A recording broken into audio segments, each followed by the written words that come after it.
Welcome back to Path's virtual art program. I'm Amanda, and we're about to start a 2-week project to make these cute little mini works of art. This week we're just going to focus on the watercoloring part of the project. It'll create our backgrounds, and it's going to give us the chance to play with water and paint and let the colors mix on our paper. In your kit you should have a watercolor set, and there's a brush in there, but I recommend grabbing a better brush. And you'll need some water and a paper towel. So the first thing we're going to do is get a feel for what not to do. Pick your favorite color, mine's green, and get it really thick. Get a lot of water in the paint and put the paint on really thick so that you can't even see through the paint to the paper. Make it very opaque. And that's what a lot of people want to do with watercolor. We want to fill things in and have a solid, strong line, but it's not how watercolor is necessarily made to be used. So I want to take this first square and get a feel for that. It'll feel a little gritty and the color won't flow. That's what we don't want. We don't want the solid, harsh, flat color. What we do want is more water in the paint and a little bit lighter touch, and we want the paint to be held by the water and to just flow right across the paper. And you'll feel that it's a little bit different. It'll look lighter, and that's okay. It'll dry beautifully with a little bit of the white paper showing through and really look like it's glowing. And that's the beauty of the watercolor.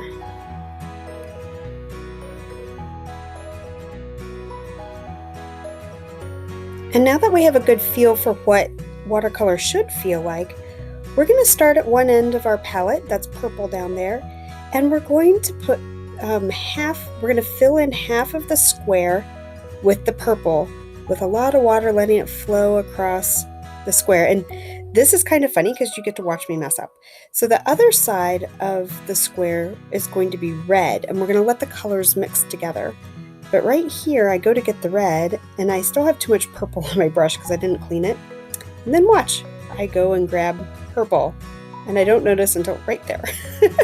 And that's okay, we all make mistakes, and this is about experimenting and mixing colors. So I'm going to go back and grab my red and go over it, and I get a really neat magenta kind of color. And fill that in, but I still want to see the bright red right in the middle, so I left a little bit of white. I'm going to get the bright red so it's truer right in the middle, and then I'm letting all that the water and color touch each other so that they can start bleeding together. And that's what we're trying to do. We're practicing that bleeding technique where one color seeps right into the other. So now we're going to do red on one side and orange on the next. And that's what we're going to keep doing. Each square by square is half of the previous color and half of the next color, and letting them mix and mingle.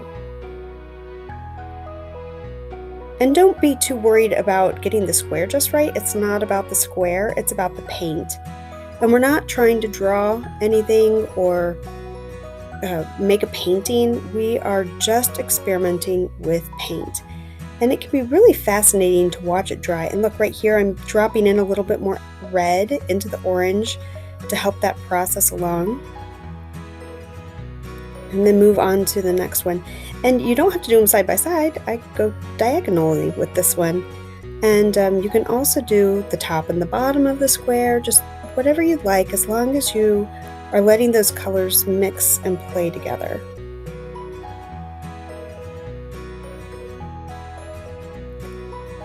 So one of the bonuses of watching this as a video is if I'm going too fast for you, you can pause it and work at your own pace. Or if I'm going too slow for you, you can speed it up. And what I'm going to do is go ahead and speed up the video, because all I'm doing is the same pattern. I'm taking the old color and doing half, and then the new color for the other half.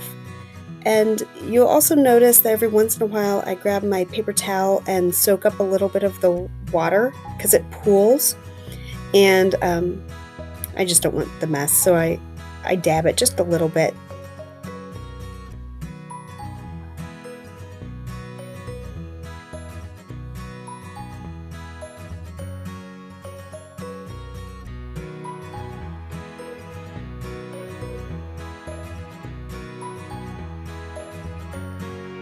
You'll also see that as I'm working, if I don't think that there's enough water on my brush, I can just go and grab a little bit more water without even getting paint, and that helps uh, get the paint to flow a little bit better. Now this square is kind of interesting because this is the brown, and the brown in this set is a very red brown, and I don't particularly like it. So I'm adding green to the brown and mixing right there on the piece of paper to get a better color. And it ends up being kind of a gray brown, probably one I would use more for a tree than that red brown. And then I decided to just kind of add some purple over here because I wanted to see what the purple looked like mixed with the brown, if it gave me a maroon. So I was just completely plain in that square. And then black is a really, really great color to work with. You can go from gray to dark black, and I encourage you to just practice with the black so that you can feel all the different shades that you can get. And then I added blue right on top of the black and mixed it in because I like black and blue together. So for the remaining squares, I am just flat out playing with different colors that I want to experiment with. You can see me grab some here and there and put them in different patterns. Go back in and drop more water in or drop a different color in on top of other colors and just see what happens with each color combination. It's really fun to paint a whole square and then put the color in on top of it. And it's really good to do that in color families like the yellow, orange, and red, or blue and purple and even some red, because I'll give you a different shade of purple.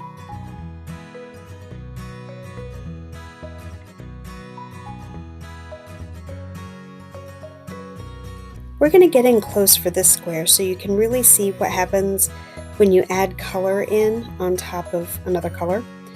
You can see I'm putting dots in, but watch as it dries and smears around on its own and flows.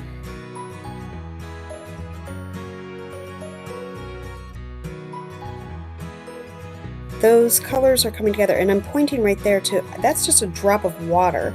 And watch how it wicks and pushes the paint out and creates its own little design. It's called a bloom in watercolor, and they can be really cool. What I'm doing off to the side is taking a really dry brush and soaking up some of that extra paint that's pooling at the bottom of the squares. So you can do that too, or use your paper towel. So I just keep experimenting and playing with different color combinations and patterns as I finish up this page. And I've given you 2 pages so that you can go through the rainbow with me like we just did and really experiment with every color that's in the pan. And then on the second one, you can do whatever you'd like. I like mixing black with almost every color and kind of making dark, moodier colors, but totally up to you. Just make sure that you keep these for next week, because next week we are going to be doing pattern and doodle designs with pen, and we're going to practice those a little bit and then combine them with these backgrounds to create little mini works of art.